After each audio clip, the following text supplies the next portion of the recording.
Bueno, mis queridos amigos, incorporamos al profesor Carlos Ñáñez a nuestra sección de la entrevista de esta mañana. Profesor, ¿cómo está usted? Un placer volverlo a tener en el programa. El placer es para mí, Juan Carlos. Un saludo a la gente del Zulia y de Maracaibo especialmente.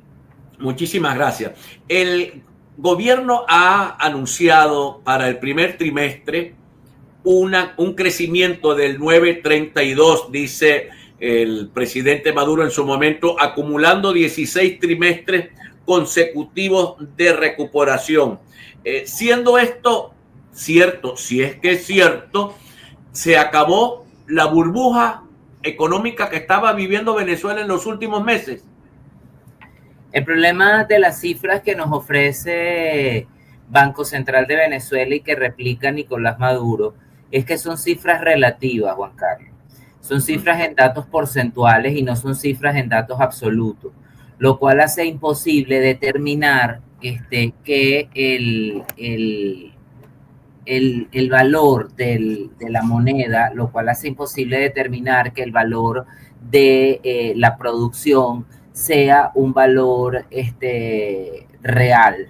Nosotros estamos trabajando con valores nominales, no con valores reales. Entonces, estos datos dados de manera porcentual o relativa, de una u otra forma, no permiten a ocultar, determinar la claridad de la serie estadística que se está presentando, que en este caso es el Producto Interior Bruto en términos nominales. Nosotros teníamos esos datos absolutos hasta el primer trimestre del 2019, luego desaparecieron del portal del Banco Central y se sustituyeron por estas cifras en datos relativos. Hablar de una recuperación de 9,24% en una economía como la venezolana, afectada por un efecto de depreciación del tipo de cambio pertinaz que no se ha logrado detener con la medida de suspensión de los portales de medición del tipo de cambio distinto a el oficial, del tipo de cambio paralelo, y con la prohibición de facto de indicar el tipo de cambio paralelo, con el ritornelo de esta criminalización del tipo de cambio paralelo, hacen de Venezuela que no existan los datos para los legos en economía encontrar esta información. Sin embargo, hay páginas como Binance que permiten obtener estos resultados y que los economistas, a través del uso de herramientas de inteligencia artificial, tenemos la capacidad de auscultarlos, de medirlos, de consolidarlos. Pero volviendo a tu pregunta inicial, la gran dificultad que hay, no solo desde el punto de vista de país, sino desde el punto de vista académico, es que esto que la vicepresidenta de la República, Delcy Eloína Rodríguez, decía con sorna, que la economía en Venezuela no se podía estudiar porque no se entendía, para justificar los errores en que han incurrido. Es que no es que no se entiende, es que ellos presentan cifras que son especialmente espurias o digamos que intencionalmente espurias.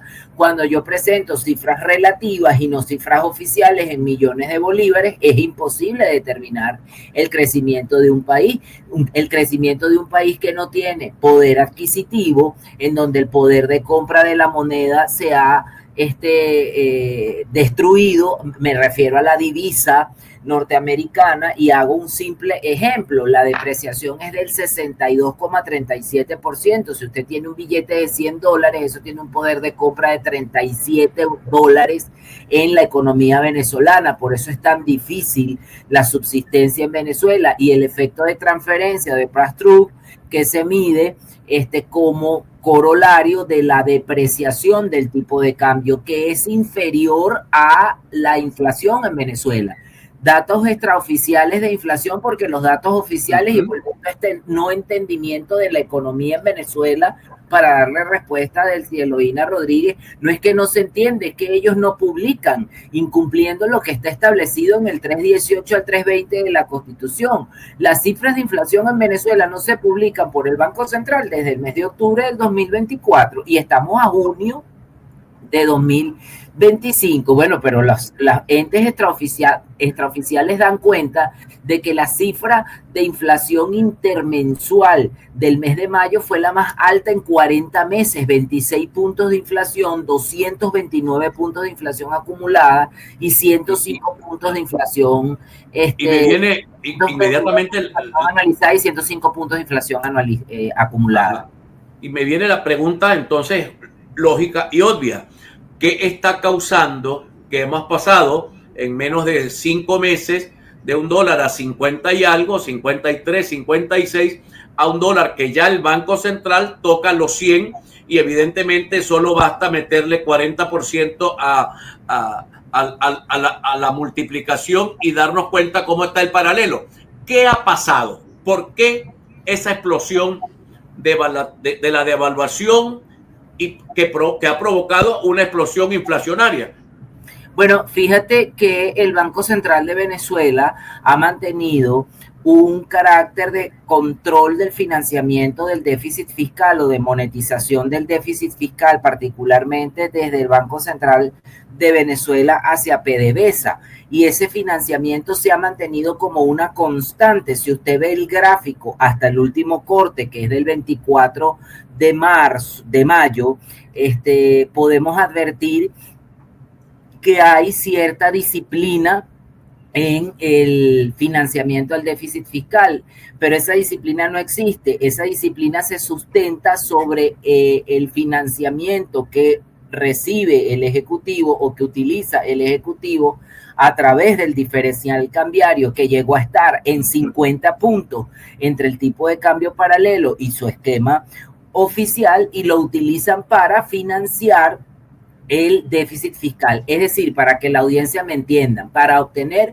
más bolívares por dólar. El hecho de haber eliminado las páginas de Instagram que comienzan de nuevo a reaparecer por los mismos canales de Instagram y que comienzan a reaparecer a través de Binance y de inteligencia artificial, porque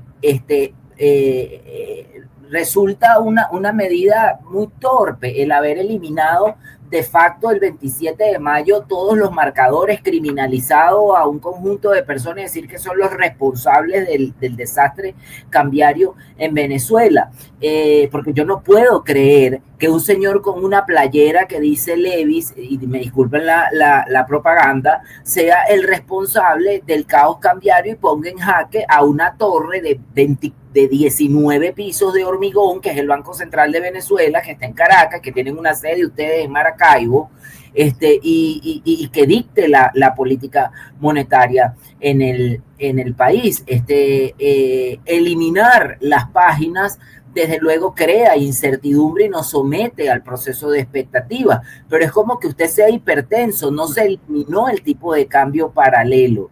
Correcto, el tipo de cambio paralelo sigue existiendo. Si usted es hipertenso y usted bota el tensiómetro, usted sigue siendo hipertenso. Y vemos cómo el Banco Central de Venezuela, el día de hoy, 10 de junio, permitía la cotización de el euro como moneda de cambio, como esquema cambiario. Y entonces sencillamente, ¿por qué se está utilizando el euro? Porque en términos oficiales es más caro que el dólar, pero no supone esto que haya tranquilidad en el mercado cambiario venezolano. Por el contrario, hay una paralización de la actividad económica de facto. Ahora, profesor, para el retorno le voy a pedir, ¿cuáles son las claves de estos hechos, o sea, las causas de esto que estamos leyendo en este momento como consecuencia? ¿Cuáles son las causas que nos han llevado nuevamente a lo que pudiera ser una explosión en negativo de la economía? En un momento, mis queridos amigos, seguimos conversando con el profesor y economista Carlos Yáñez. Bueno, mis queridos amigos, retomamos la entrevista con el profesor Carlos Yáñez, economista, y la pregunta que ha quedado pendiente tiene que ver con las causas de todos estos números que estamos viendo tan negativos para la economía. Las causas son fundamentales.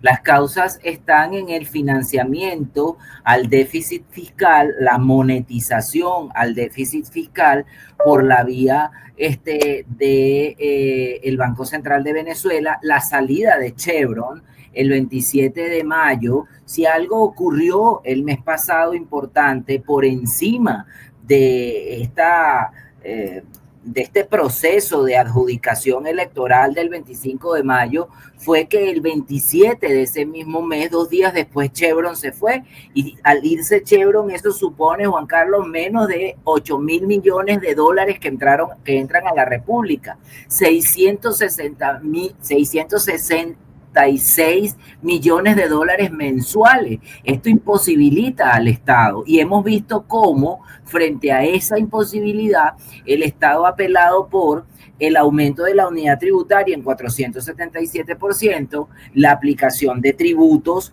y el incremento de los tributos. El Estado ha apelado a eliminar y criminalizar de nuevo el tipo de cambio, con lo cual atenta contra la transacciones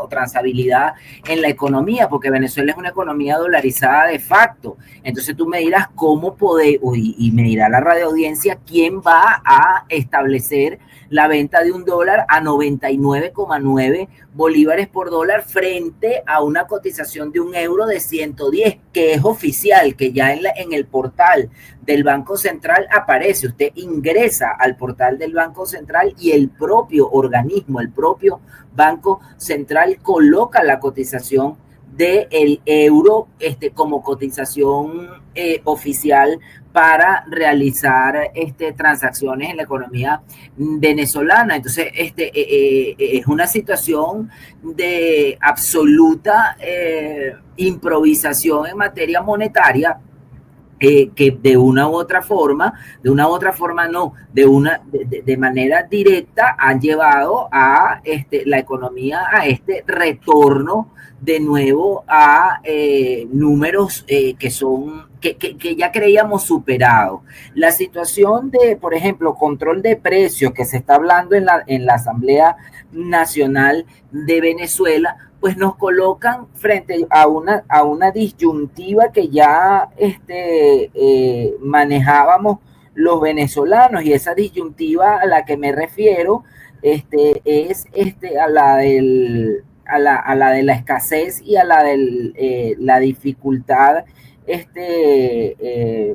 para la consecución de bienes de primera necesidad. Entonces, bueno, acá es el propio Banco Central quien está colocando, estaba buscando la página, y aquí aparece, es para consumo de los usuarios, el tipo de cambio oficial del dólar en 113 bolívares y el tipo de cambio en bolívares en 99 bolívares. Y el otro tipo de cambio, como tú bien lo indicas, lo que requiere es multiplicarlo por 40% más, multiplicarlo por 1 más 0,40 y obtener una aproximación del tipo de cambio. Pero se siguen vendiendo dólares en la economía, en ese micromercado que no supera los 5.000 millones de dólares. Las causas que nos llevaron a esto es el desconocimiento de una política monetaria con objetivos claros hacia estabilidad financiera, el desconocimiento de que el financiamiento al déficit fiscal iba a tener un final no muy prometedor, sobre todo cuando se eliminaran las licencias de Chevron o la presencia de Chevron en Venezuela, que este es el escenario menos pesimista, porque había otro escenario de liquidación de activos. Y el otro escenario es la terquedad del gobierno de justificar su incapacidad para producir estabilidad, indicando que es que la economía venezolana no se entiende. La economía venezolana sí se entiende, las que no lo entienden son ellos. Profesor, tengo una pregunta acá que hace, más bien una pregunta, una afirmación que hace un oyente o un televidente que se llama Henry Rafael Pacheco. Él dice: los únicos culpables que dañaron la economía de Venezuela fue la oposición terrorista que pidieron sanciones y bloqueo contra el país. ¿Qué le responde usted? Antes del 2017 no habían bloqueos en el país y la economía venezolana, el Producto Interior Bruto había caído 42%. Antes de las sanciones y lo que él llama oposición terrorista, que no es otra cosa que el contradiscurso oficial y la necesidad de un ejercicio democrático sano y de institucionalidad sana para que los países no fracasen. Venezuela ya había entrado en un ciclo de hiperinflación. Venezuela entró en hiperinflación en noviembre del 2017. Y desde el 2013 comenzó una caída concomitante del Producto Interior Bruto, y hasta el 2017, fecha de la aplicación de las primeras sanciones, la caída en el Producto Interior Bruto era de 42%. Yo invito a esta persona de la audiencia a leer el libro del doctor Daron Acemoglu y Johnson, que se titula El por qué fallan los países. Los países fallan por el desvío institucional. Esa misma pregunta debería hacérsela él a las autoridades monetarias del país, a las autoridades fiscales del país y a las autoridades del Ejecutivo y de los demás poderes públicos que hacen vida en Venezuela. Ahora, profesor, tenemos un problema también de hiperdependencia del petróleo. O sea, Venezuela durante mucho más de 100 años ya se ha hecho un país absolutamente dependiente de esa materia prima, que se ha convertido en algunos casos en una bendición, en algunos casos en una maldición, dicen algunos expertos. Yo quisiera, mis queridos profesor, que usted nos hable qué ha fallado, por qué tanto lo que llaman la cuarta como la quinta persistieron en no hacer lo que recomendaba el doctor Uslar, que era sembrar el petróleo. ¿Qué pasó? ¿Por qué nos conformamos con ser monoexportadores? Bueno, Uslar y Alberto Adriani se empeñaron en esa frase con un poder demoledor de sembrar el petróleo para diversificar a la economía venezolana. Pero también hay que recordar que en el periodo del 58 en adelante, Venezuela, hasta el 98, Venezuela contó con una industria petrolera sólida. Petróleos de Venezuela, y no dicho por mí, dicho por Carlos Rossi, autor de un libro que se llama Caída y Auge de América Latina. Petróleos de Venezuela era la única empresa pública que no se había visto afectada por los vaivenes y los devenires políticos del país. Es decir, si un gobierno era Deco, dejaba a los técnicos de Petróleos de Venezuela; si un gobierno era Copellano, dejaba a los técnicos de Petróleos de Venezuela.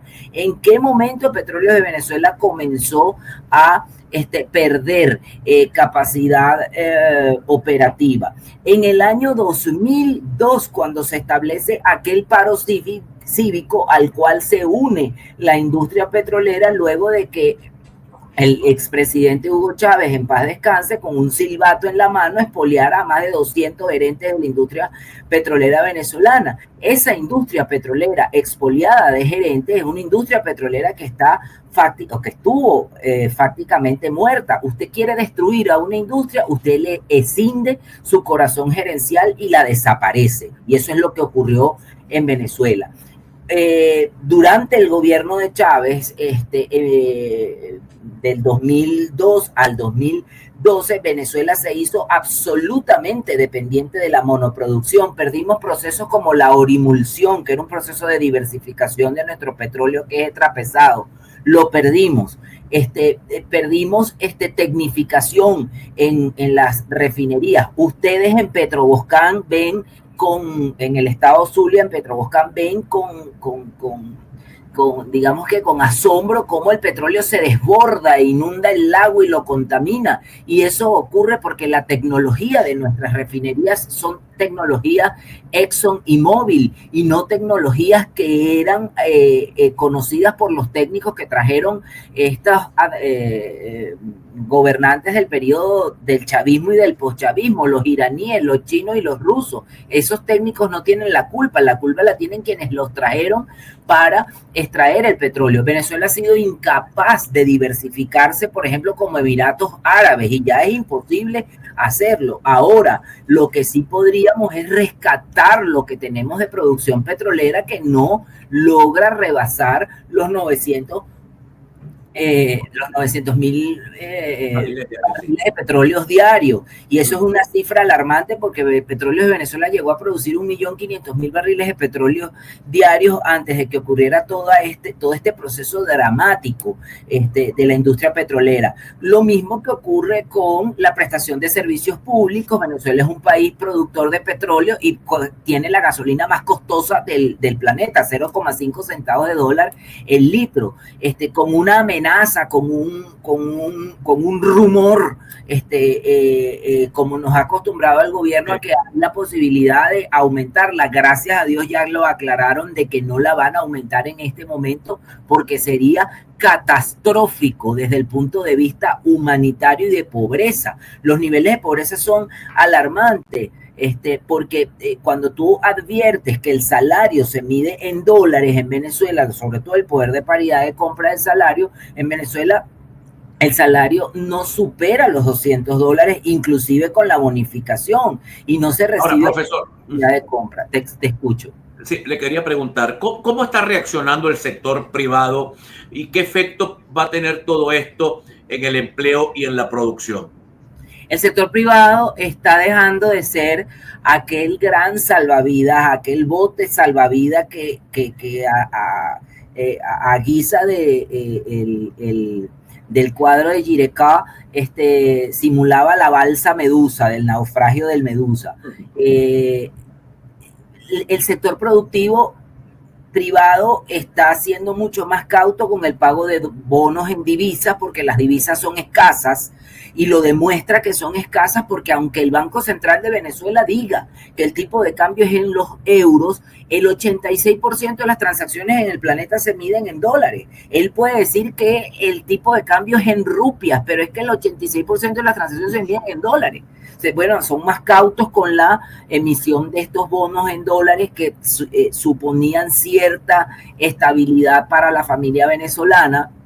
Estamos viendo altísimos niveles de preocupación en la familia venezolana porque ya la sociedad venezolana pasó por un proceso muy traumático de escasez y por un proceso muy traumático de limitación por eso de poder de compra. El gobierno se ha cuidado de aplicar un férreo control de precios y un férreo control de cambio, porque eso nos podría acabar con el muy pequeño sector privado que creo que está manteniendo buena parte del empleo productivo en Venezuela. Yo apelo al buen juicio de este gobierno y de esta Asamblea Nacional que acaban de seleccionar, porque, repito, no fue una elección, porque el método DONT debería de dar un número de diputados conforme al número de votos que se realizó y eso no se produjo y eso es un método matemático, pero bueno, obviando esos tecnicismos y obviando esas esos niveles de institucionalización que son necesarios para lograr el equilibrio económico, esta nueva Asamblea Nacional espero y apelo a que tengan la prudencia para evitar una ley de control de precios, porque el control de precios produce escasez inmediata y este país ya vivió el proceso de la escasez y del arbitraje, eso que popularmente se conocía como bachaqueo. El bachaqueo no era otra cosa que el arbitraje, las personas haciendo cola, la planificación centralizada que ha demostrado sus limitaciones y que en Venezuela la hemos vivido. Vivimos mecanismos biométricos inicialmente, luego vivimos por terminal de cédula, era que se podía comprar haciendo colas inmensas y bueno, subsistimos ese trienio 2016, 2017 y 2018, pero parecemos conducirnos hacia ese mismo trienio. Te escucho. Ahora, profesor, sí, vea usted, el gobierno tiene sus aliados en el mundo, ya con esto estoy cerrando la entrevista. Tiene a los chinos, tiene a los rusos, tiene a los iraníes, tiene a Turquía, tiene a Bielorrusia, que son países que por lo menos Rusia, China, son países fuertes, Turquía, que pudieran invertir poderosamente en ciertos sectores de la industria venezolana, pero los vemos muy tímidos. A los chinos manejando, me dicen que ahora está manejando Cardón, que es parte del complejo refinador Paraguaná. Los rusos no tienen mayor presencia en la economía venezolana. ¿Por qué ellos no han aprovechado la ausencia de la presencia de capitales norteamericanos para cooptar la actividad económica venezolana por lo menos en el áreas esenciales que podrían ser petróleo, minería y carbón. Vamos geopolíticamente a tratar esto de manera sintetizada. China tiene intereses en Venezuela y lo está manejando carbón. De hecho, son los técnicos chinos quienes están manejando carbón. Se habla de que los técnicos, de que el gobierno de Xi Jinping va a comenzar a cobrar, aparte del descuento que nos cobra por la por la venta de petróleo, por la exportación petrolera, que es del 50%, va a comenzar a cobrar en el arco minero del Orinoco y en los territorios del sur de la República, en donde se extrae coltán y otros minerales. Amén del problema que tiene China con los Estados Unidos, que es un problema arancelario gravísimo, que están tratando de resolver frente a una administración que la de los Estados Unidos está totalmente desorientada de los fines democráticos y que colocan en hondas y severas preocupaciones a todos los intelectuales y académicos. La democracia de los Estados Unidos es la democracia más longeva del planeta y está siendo gobernado por una persona que tiene una postura absolutamente totalitaria, terca, necia, por intolerante. Ese es el gran problema de China y esa es la forma como China va a actuar en Venezuela. Rusia tiene un problema gravísimo con la guerra con Ucrania. La Federación Rusa, luego que invadió Ucrania, jamás iba a pensar, sobre todo que este año iba a sufrir las pérdidas que ha sufrido en este conflicto bélico. El puente que los unía a Crimea, la flota aérea les fue destruida, están imbuidos en una guerra que les ha costado 70,000 millones de dólares y en un conflicto que los mantiene ocupados. Turquía no tiene mayor grado de vinculación con Venezuela que el ideológico y que el ideológico y el autoritarismo.